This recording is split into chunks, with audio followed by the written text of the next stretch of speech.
Impulsa nuestros cazas y recubre nuestros labios. Nos permite conducir, prenderle fuego e incluso jugar con él.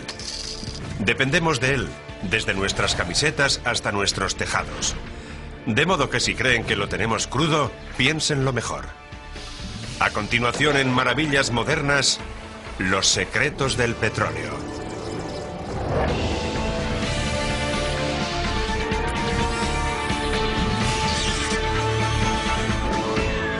Maravillas Modernas. Los secretos del petróleo. Están avisados. El mundo que nos rodea se acaba. Un suministro incierto y una demanda cada vez más alta han hecho que el petróleo barato pertenezca al pasado.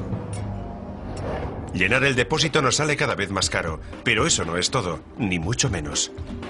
Tal vez no hayan reparado en ello, pero el primer secreto del petróleo es muy sencillo. Está en todas partes. Lo empleamos para fabricar el asfalto y la aspirina, en cosmética y en ordenadores, en cascos de protección y en válvulas cardíacas, en cristales de seguridad y en cortinas de baño, en paraguas, bolsas de basura y todo lo que hay en medio. El petróleo lubrica nuestras máquinas, nuestras armas e incluso nuestra piel.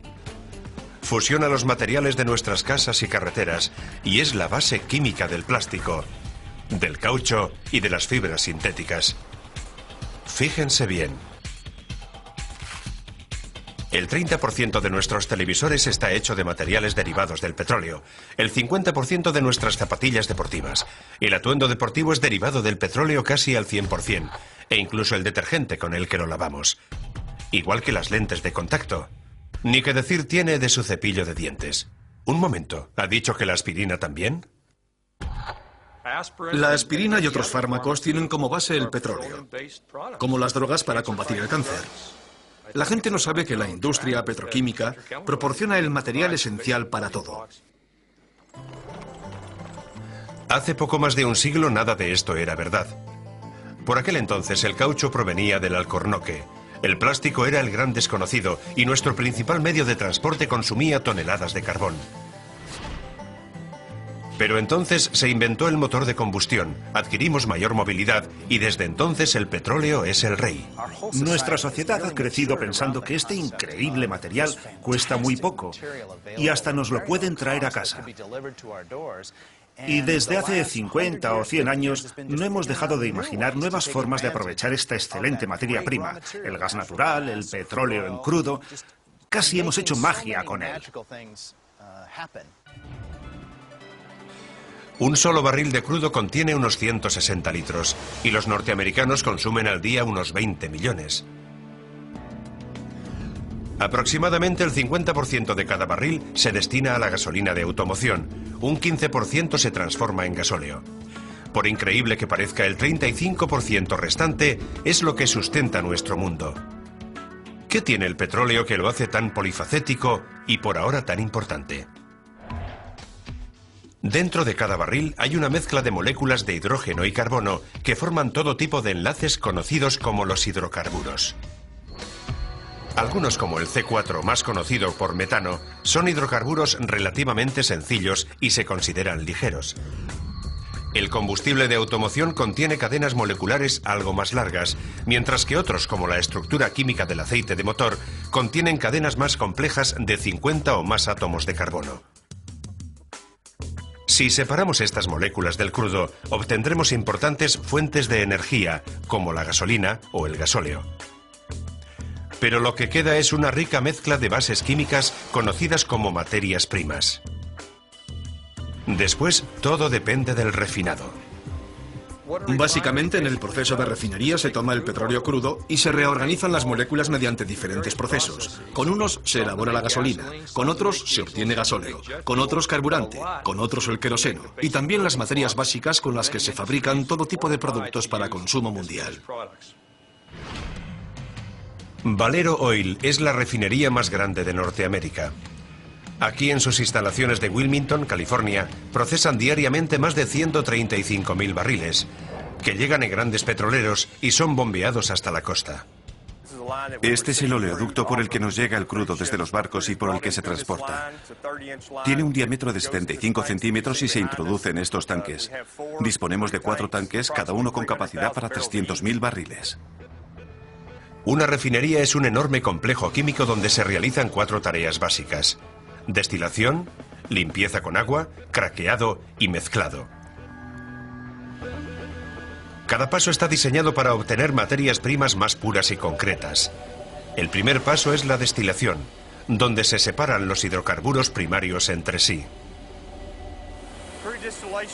La destilación de crudo es el primer paso del proceso de refinado. Aquí tomamos el crudo que proviene de los tanques y comenzamos la separación inicial. El petróleo se calienta por encima de los 370 grados centígrados en un horno conectado a esta torre.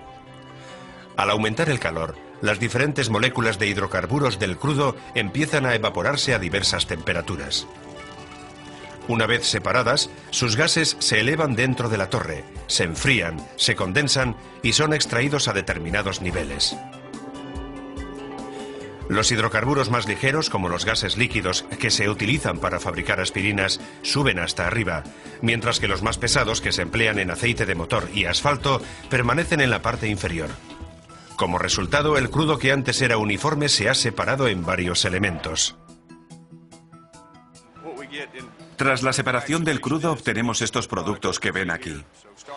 Empezando por el más ligero, tenemos gas natural, que se almacena en este tubo a alta presión. Obtenemos una gasolina ligera, otra gasolina más pesada llamada nafta, combustible para aviones a reacción y gasóleo diésel. También obtenemos diferentes productos de la gama del gasoil y residuos, como el asfalto. O en este caso, tenemos una muestra de coque. Ninguna de las sustancias que salen de la torre de destilación son productos acabados y requieren un ulterior procesado. Llevan millones de años bajo tierra y hay que limpiarlos a fondo para eliminar contaminantes, sobre todo el azufre. En este proceso mezclamos el petróleo con hidrógeno. Lo pasamos a través de los intercambiadores de calor y el horno y calentamos el petróleo a 370 grados. En ese momento lo pasamos a un catalizador que, junto con el hidrógeno, elimina los contaminantes del petróleo para después seguir elaborándolo. El resultado es un producto limpio de contaminantes, como este carburante para aviones a reacción. De hecho, la mayoría de los aeropuertos disponen de oleoductos directos con las refinerías locales.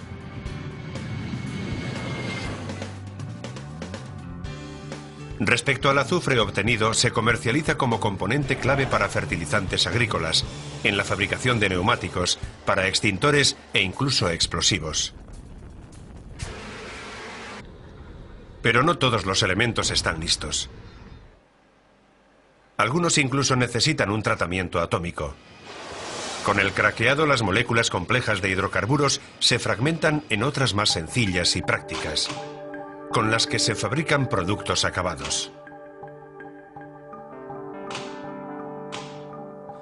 Esto se puede hacer aplicando mucho calor o combinándolas con catalizadores químicos. Aquí se ve el tipo de catalizador que usamos. Se mueve casi como un líquido. Lo que hacemos es mezclar este catalizador con el gasóleo a temperaturas muy altas, más de 700 grados centígrados, y este reacciona formando estos productos más ligeros que vemos aquí. Al dividir los gases pesados del petróleo en moléculas más pequeñas, se obtiene un combustible utilizado en barcos. Además, se obtiene propileno, que se almacena en este recipiente. El propileno es una materia prima que se usa en maquillajes, dentífricos, anticongelantes, pinturas y productos de poliuretano, como los cascos de fútbol americano. Desde 1974 no se han construido más refinerías en los Estados Unidos. Las refinerías han tenido que adaptarse para satisfacer la creciente demanda. No tiramos nada. El barril de crudo es un recurso demasiado valioso como para no intentar aprovecharlo al máximo. Procuramos aprovechar el 100% del barril. A lo largo de su historia, la industria ha utilizado hallazgos casuales para transformar la basura en productos útiles.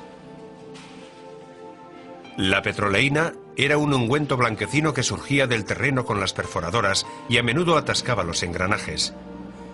El químico Robert Chasebrough se enteró de que los obreros lo usaban como bálsamo para las heridas y empezó a experimentar con él. Posteriormente llamó a su producto vaselina. Aunque ya no se obtiene de las perforadoras, hoy en día cada 39 segundos se vende un tarro de vaselina como derivado de lubricantes refinados.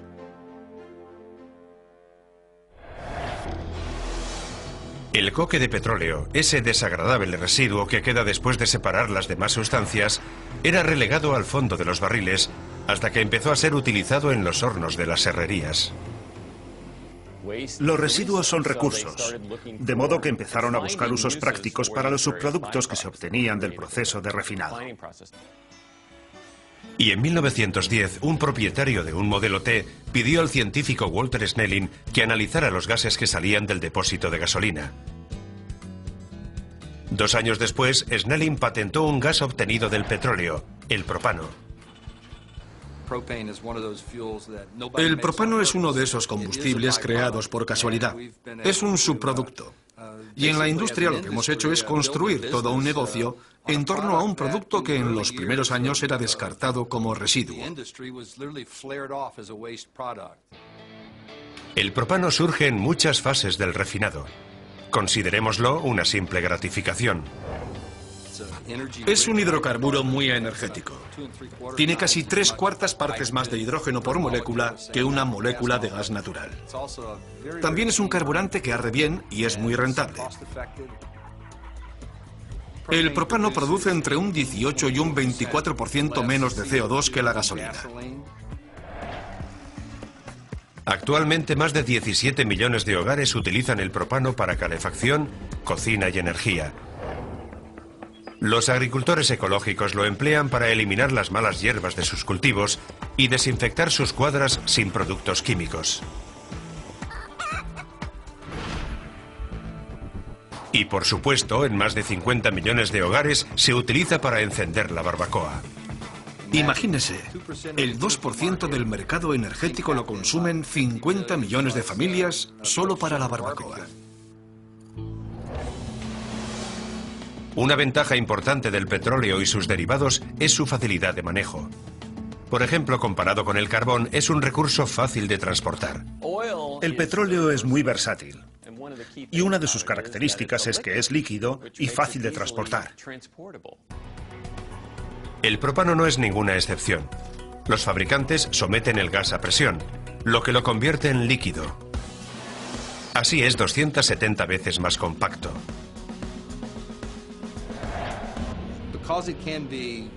Como se puede almacenar en estado líquido y consumir como un gas, ofrece una amplia posibilidad de aplicaciones.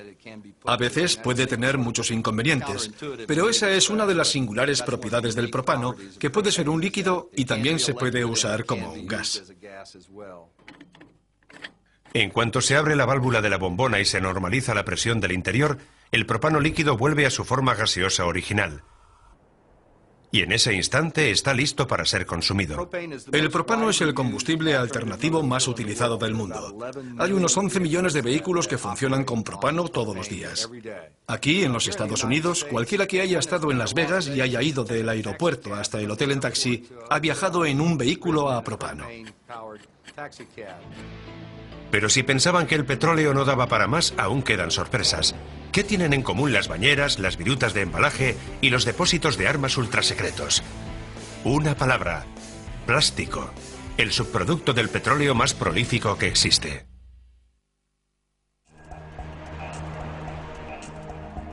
Cada año en las refinerías norteamericanas se elaboran más de 6.000 millones de barriles de petróleo. Pero hay un dato sorprendente. De menos del 5% se obtienen más de 45.000 millones de kilos de plástico. Eso es más plástico que lo que pesan juntos todos los hombres, mujeres y niños de Estados Unidos. El plástico es el producto final más abundante del petróleo. No podemos vivir sin él y cada vez es más caro. Algo tan sencillo como un vaso de cartón basa su funcionalidad en el recubrimiento plástico del interior. Sin ese plástico la bebida se nos derramaría, porque el plástico retiene el líquido en el vaso. Eso hace que el vaso sea práctico. Los monómeros, elementos químicos de los que se componen los plásticos, provienen de los gases obtenidos durante el refinado del petróleo y el gas natural. Al igual que otras partículas, estos gases se dividen en elementos de hidrocarburo más pequeños, conocidos como materias primas químicas.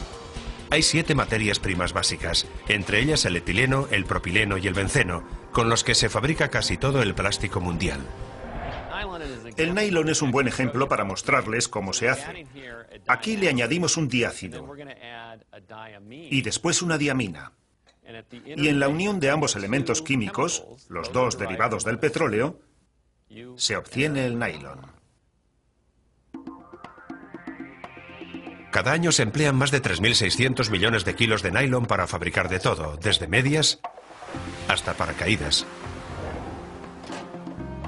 Pero no solo el nylon es polifacético. Casi todos los plásticos pueden ser moldeados de manera infinita. Por eso es tan valioso.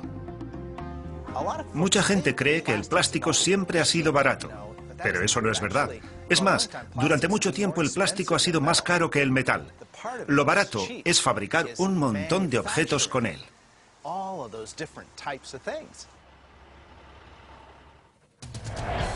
Spartek Plastics es un fabricante internacional de materiales plásticos. Tiene una producción anual cercana a los 500 millones de kilos.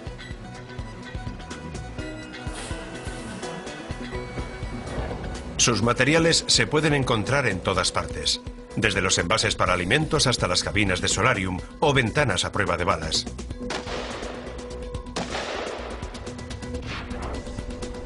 Aquí, en sus instalaciones de La Mirada, California, se fabrican laminados y rollos de 2 de los plásticos más importantes. En esta planta se elaboran el ABS o el poliestireno. Ambos son materiales basados en el estireno.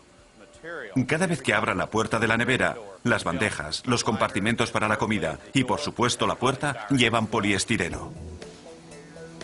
El ABS y el poliestireno llegan a Spartek en forma de perdigones de plástico. Algunos son de nueva fabricación, otros son reciclados. Son trasladados mediante mangueras de aire hasta llegar al extrusor, el núcleo de la operación. En el interior de este extrusor por calor hay una barrena helicoidal que gira constantemente, arrastrando los perdigones hacia el otro extremo. Los perdigones se comprimen y se frotan entre sí, generando calor y fricción, con lo que el plástico se derrite. La masa mezclada se pasa a través de un estrecho filtro. Así se forma una película de plástico que se desliza a través de una serie de rodillos. Parece muy sencillo, pero para diseñar la barrena se requiere un sofisticado cálculo geométrico, y eso se ha hecho a base de hacer pruebas y meter la pata durante mucho tiempo. Este material se utilizará en diversos embalajes. Si cambiamos la maquinaria por otra más grande, se podrán obtener piezas con las que fabricar bañeras de hidromasaje, botes o incluso kayaks. Se coloca esta plancha en los hornos y se calienta poco a poco. No se calienta de forma repentina como cuando se funde el material al principio. Así se reblandece hasta combarse, hasta lo que llaman el punto de deformación. Entonces se coloca en un molde y mediante la técnica del vacío se empuja hacia abajo y adopta la forma que se le quiera dar. La extrusión por calor es un sistema clave para la fabricación de plásticos a medida. Pero también hay otros, como la soldadura. El vinilo, también conocido como PVC, es un plástico obtenido del petróleo, muy conocido por su durabilidad y flexibilidad. Su utilidad fue comprobada en los años 20 por un ingeniero químico que, según la leyenda, buscaba una pelota de golf más resistente. Actualmente los plásticos derivados del petróleo siguen desempeñando un papel importante en la fabricación de pelotas de golf.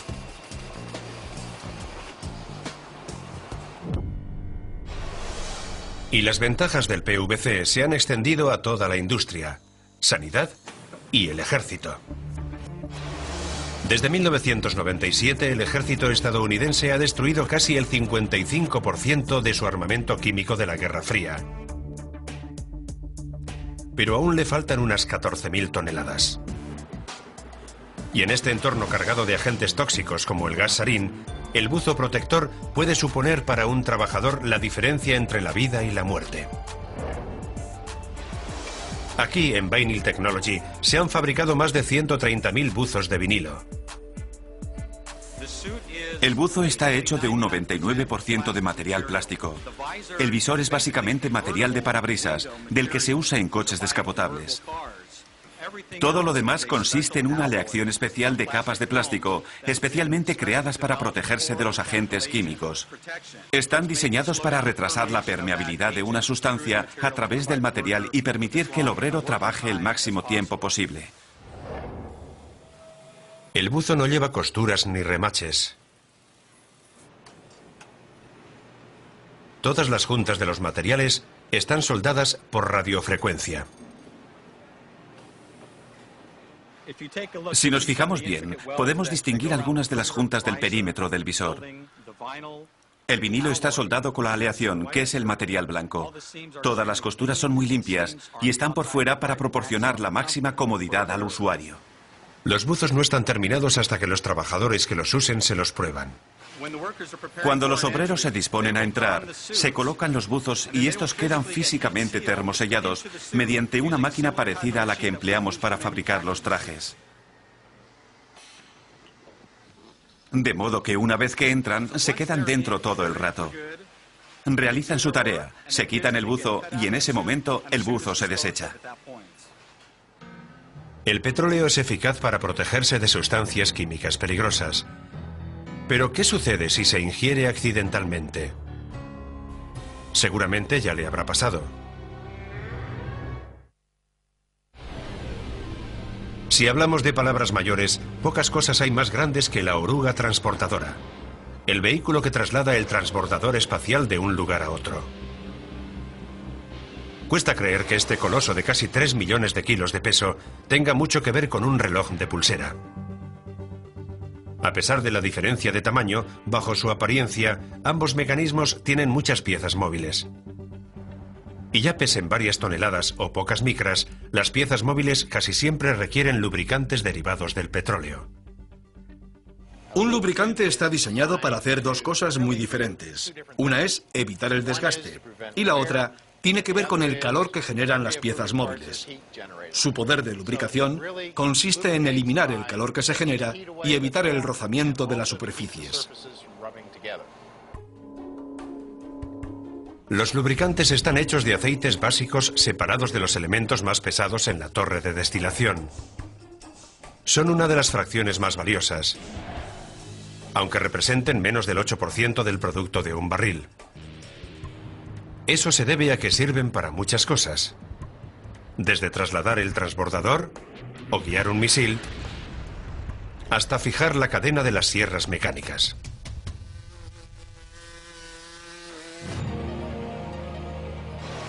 Los fabricantes de Lubricating Specialties reciben aceites básicos de todas las refinerías del país y los mezclan, creando miles de lubricantes diferentes cada mes.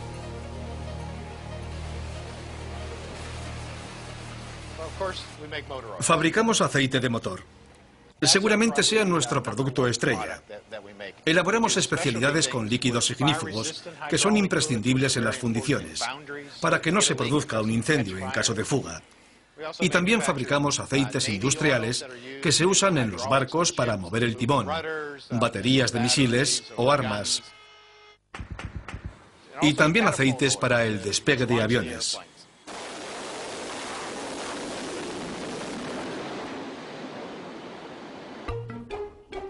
La labor de un lubricante consiste en crear una fina película entre dos piezas móviles. Debe tener el grosor suficiente para resistir la fricción generada por ambas piezas, pero debe ser lo bastante fina como para no inhibir su rendimiento. El espesor se conoce por viscosidad y está determinado por la mezcla de los aceites básicos de la refinería con otros aditivos químicos. Esta es la que llamamos zona de mezclado o el nido de serpiente. Aquí es donde tomamos y mezclamos las materias primas. Algunas mezclas son sencillas, tienen 1 o 2 ingredientes. Otras son más complejas y llevan hasta 20 ingredientes. Algunas son líquidas, otras son sólidas. Aquí es donde podemos ganar o perder dinero. Si cometemos un error, sale muy caro. Uno de esos aditivos representa la W, de winter, invierno en inglés, del lubricante de motor. Se llama promotor del índice de viscosidad y viene en bloques de 22 kilos.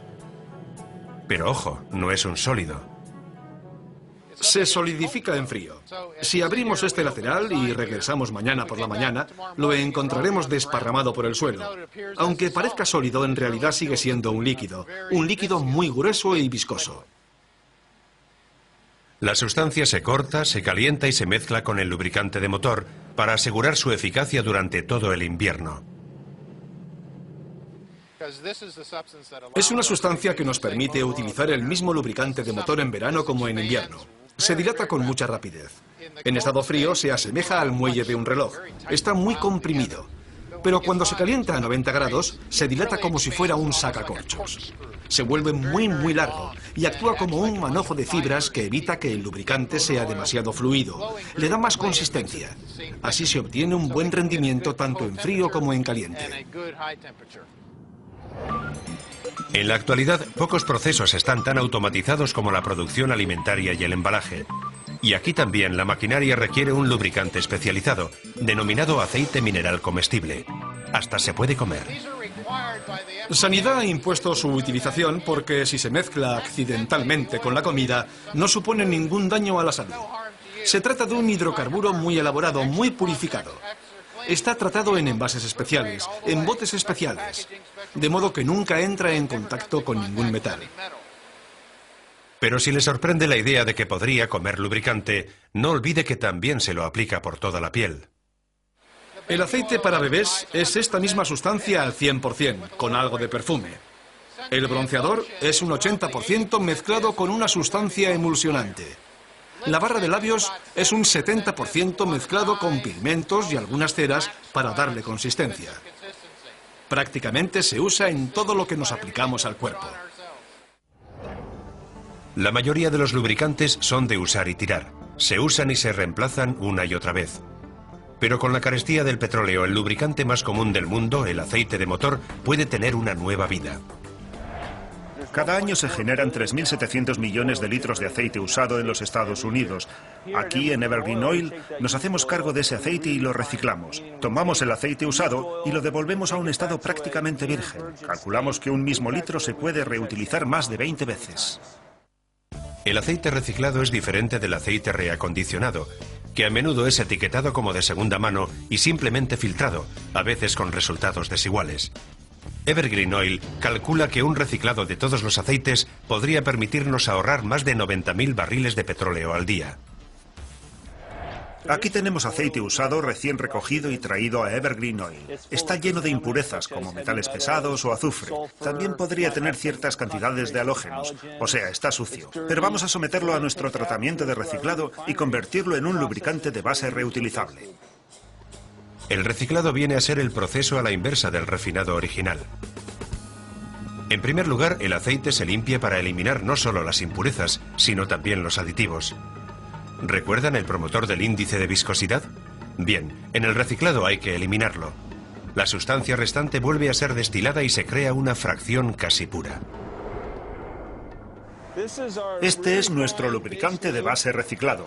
En el proceso se han eliminado todos los metales, las impurezas, los elementos aditivos, el agua, todo lo que sobraba. Y lo hemos devuelto a un estado casi virgen. Y esto vale su peso en oro. Actualmente, Evergreen recicla más de 53 millones de litros de aceite usado al año. La energía necesaria para reciclar el aceite de motor es casi la mitad de la necesaria para refinar petróleo en crudo. Indudablemente, no solo es un buen negocio, sino también positivo para el medio ambiente. Pero el aceite de motor no es el único producto reciclado que se utiliza para el transporte. Y este no tiene desperdicio.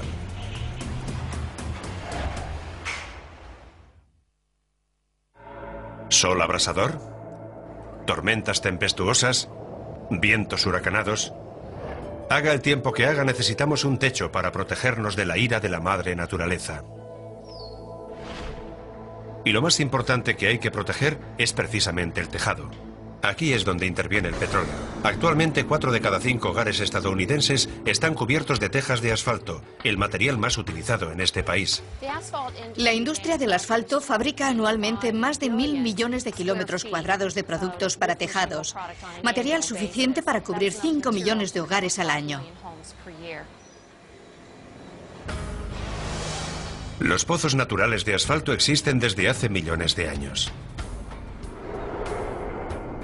Y los pueblos antiguos aprovechaban sus pegajosas propiedades para construir ciudades, calafatear botes e incluso embalsamar a sus muertos. Hoy casi todo el asfalto se obtiene del refinado de petróleo y representa el 3% de un barril de crudo. Es el líquido denso y oscuro que queda una vez retirados los hidrocarburos más ligeros. Aquí, en Owens Corning Asphalt Single Manufacturing Center, en Compton, California, se elaboran más de 110 toneladas de asfalto líquido cada día. Aquí es donde recibimos el asfalto en nuestra planta. Llega en camiones y se transporta al conversor, que es esa torre que tengo justo detrás de mí. Aquí es donde transformamos el asfalto en un material apto para construir tejados. Se aplica aire caliente al asfalto para hacerlo blando y duradero. Las tejas de asfalto están hechas de 3 elementos básicos: una alfombra sintética de papel o fibra de vidrio, mineral granulado y finalmente un recubrimiento de asfalto. Detrás tengo el aplicador de asfalto. Aquí es donde se junta el asfalto con la fibra de vidrio. Entonces se aplica un recubrimiento de asfalto a ambos lados de la alfombra de fibra de vidrio. Se ve que hay una cantidad de asfalto que no recubre por completo la alfombra. Ese material se recicla y se vuelve a mezclar, de modo que no se desaprovecha absolutamente nada en esta fase del proceso. La técnica de producción de la alfombra de fibra ha avanzado mucho, lo que nos ha permitido reducir la cantidad de asfalto utilizado y al mismo tiempo mantener la calidad de las tejas. El mineral granulado superior es muy grueso y está recubierto de diferentes colores. Esto ofrece al comprador varias opciones estéticas, pero también tiene el efecto práctico de desviar los rayos ultravioleta del sol, con lo que se reduce el calor. Una vez fusionados los materiales, las tejas se dejan enfriar y posteriormente se cortan y se les da un determinado acabado según las necesidades del mercado. Estamos al final de la línea de producción. Este es el producto acabado. Podemos ver la capa de asfalto. Por dentro está la alfombra y los gránulos impregnados. Todo fusionado en el producto final. En el anverso se aprecia el material de unión, el adhesivo de solapamiento entre una teja y otra, y una capa de material para evitar que se peguen dentro del embalaje antes de ser utilizadas. En la actualidad, la producción de tejados supone menos del 15% del asfalto que sale de la refinería.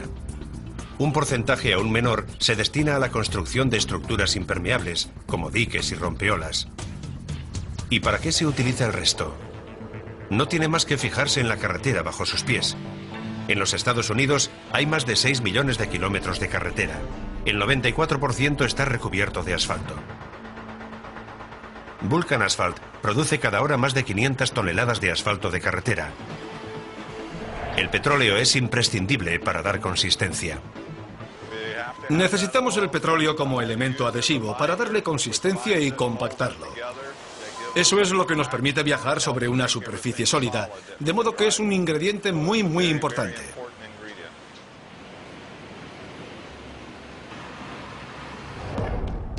El asfalto de carretera se fabrica con arena y piedrecillas de diferentes tamaños o grava, también llamada agregado triturado.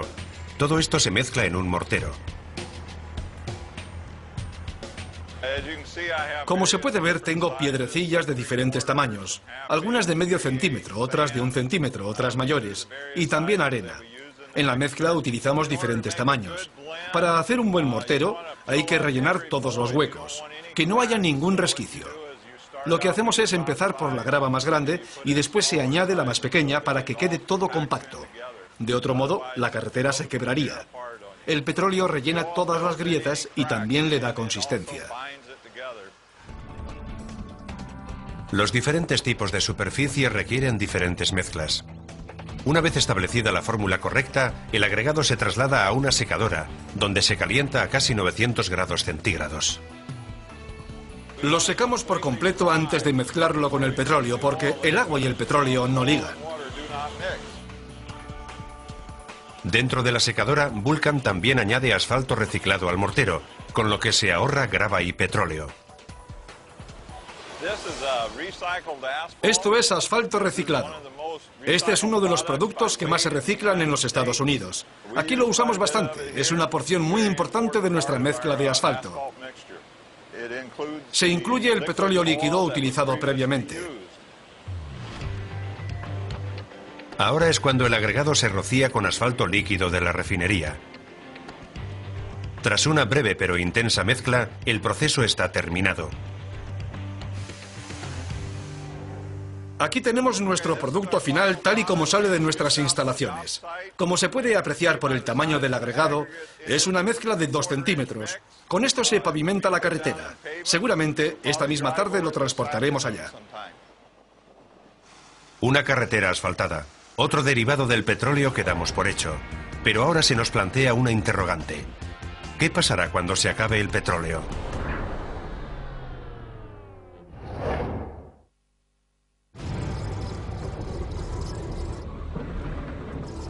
¿Qué pasará cuando se acabe el petróleo? Nadie sabe cuándo será eso. Pero en una cosa estamos de acuerdo.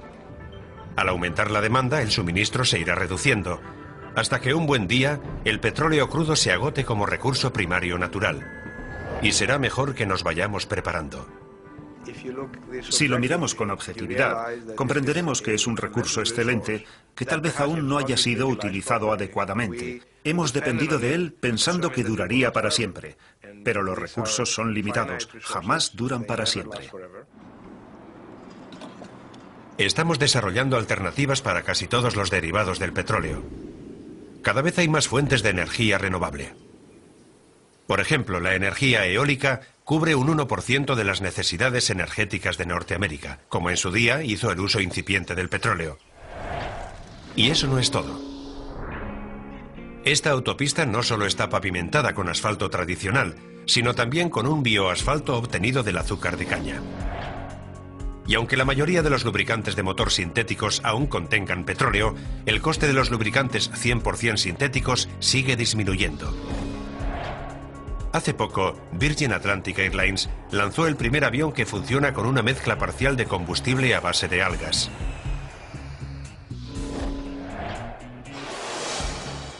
Los paneles fotovoltaicos como estos que vemos aquí no solo suministran energía hoy, sino que también pueden hacer funcionar los coches del futuro.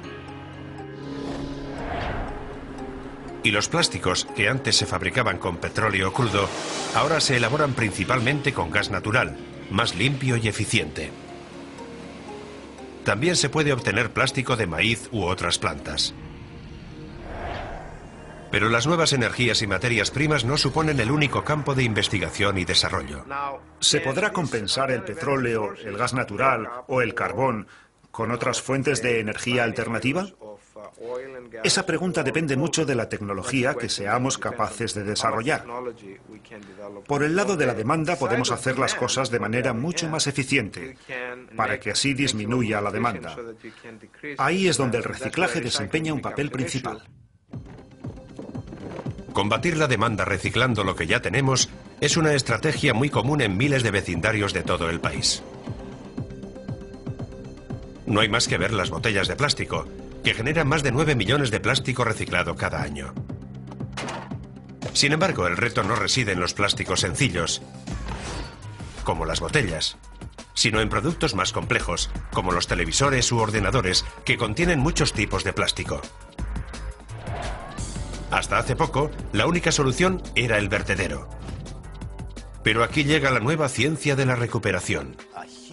En torno a la recuperación se está desarrollando un inmenso mercado y hay mucha gente ávida de plástico reciclable, pero tenemos que sacarlo de nuestra basura. Ahí es donde tenemos que pensar nuevos métodos, no solo porque haya una mayor concienciación ecológica, sino porque el propio plástico ha incrementado su valor. Literalmente se ha triplicado o cuadruplicado. En 1994, Trip Allen fundó la empresa MBA Polymeries para reciclar piezas de plástico de equipos de alta tecnología. Podemos aprovecharnos de las propiedades del plástico, por ejemplo, de su densidad. Los plásticos tienen diferentes densidades. El polietileno de una botella de detergente o de leche es más ligero que el agua. El poliéster, PET, lo que usamos en las botellas de refresco, es más pesado que el agua. Tomamos los dos, los trituramos, los agitamos y sin más los introducimos en agua. Y apreciamos la separación. El polietileno flota y el poliéster o PET se hunde. No siempre resulta tan sencillo. Hay que buscar métodos prácticos para separar los plásticos. Los ordenadores llevan 12 tipos de plástico diferentes, todos ellos reciclables. ¿Pero conocen un producto que lleve 39 tipos diferentes de plástico? Lo han adivinado, el coche familiar.